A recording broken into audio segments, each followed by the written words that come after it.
Hello viewers. आज मैं आपको बहुत ही अच्छी जानकारी देने जा रहा हूं जो कि आपके प्रॉपर्टी से रिलेटेड है। जैसे कि आमतौर पर देखा जाता है कि लोग ज़मीन की रजिस्ट्री करा लेते हैं और रजिस्ट्री कराने के बाद ही सोचते हैं कि वो ज़मीन और मकान की जिसकी भी रजिस्ट्री कराएं उसकी मालिकाना हक मिल गई है, पर ऐसा होता नहीं है कानूनन। क्योंकि केवल ज़मीन और मकान की रजिस्ट्री करा लेने से आप उसके मालिक नहीं बनते हैं। एक और प्रक्रिया होती है जिसको आपको पालन करना पड़ेगा।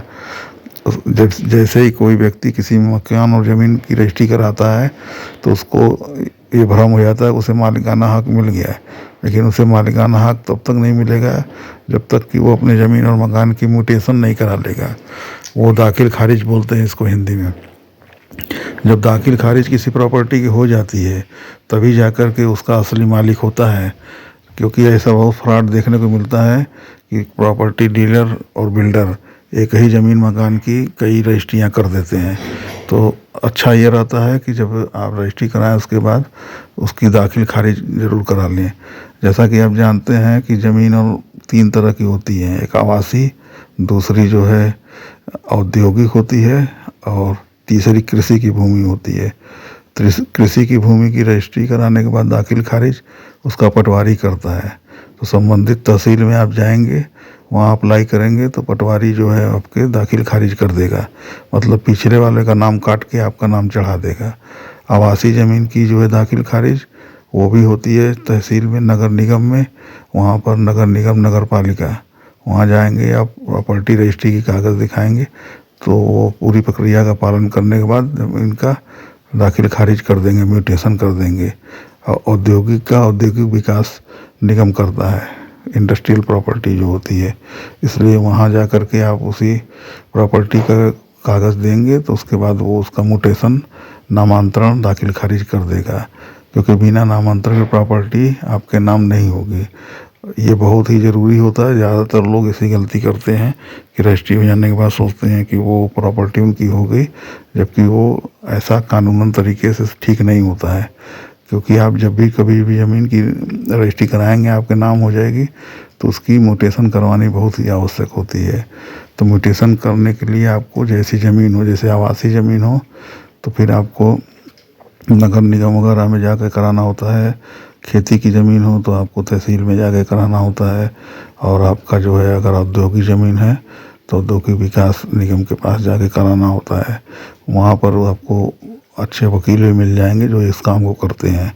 तो वहाँ पर जा कर के आप उस संपर्क कर लें और अपने ज़मीन मकान की अगर रजिस्ट्री करा ली है, म्यूटेशन नहीं हुई है तो उसे जाके करवा लें।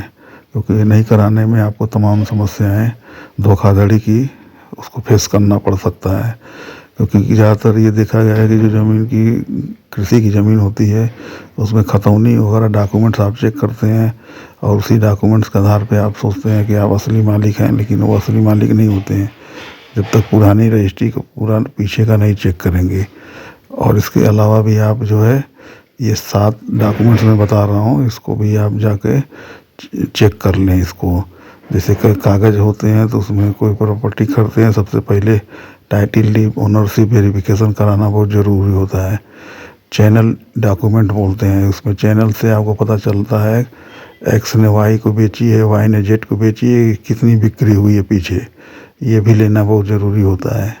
इनकम्बेंस सर्टिफिकेट एक होता है, यह सर्टिफिकेट आपको बताता है कि जो प्रॉपर्टी को ख़रीद रहे हैं उस पर कोई मॉर्गेज, बैंक लोन या कोई टैक्स तो पेंडिंग नहीं है, इसके अलावा कोई पेनाल्टी तो नहीं है, यह जानकारी मिलती है।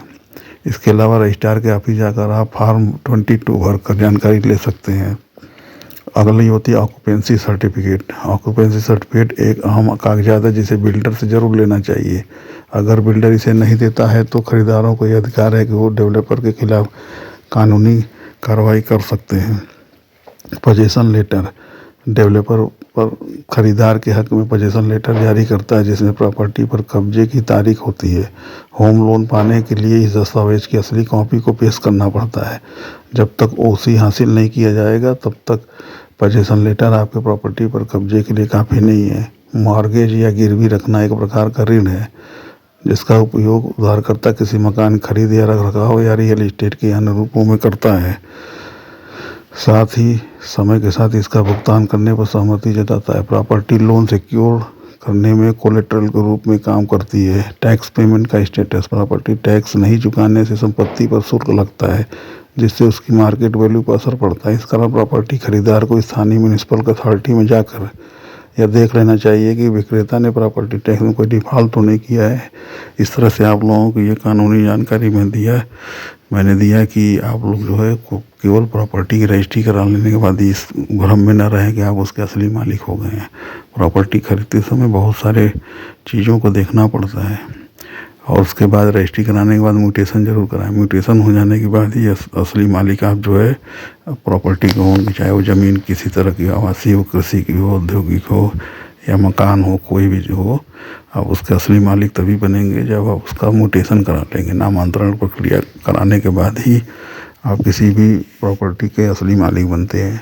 और जो कागज़ मैंने अभी पीछे बताया है आपको, वो नोट कर लीजिएगा। वो कागज़ की वेरिफिकेशन करा करके वो सर्टिफिकेट लेने के बाद ही आप उसको नई कोई प्रॉपर्टी खरीद रहे हैं तो खरीदिएगा।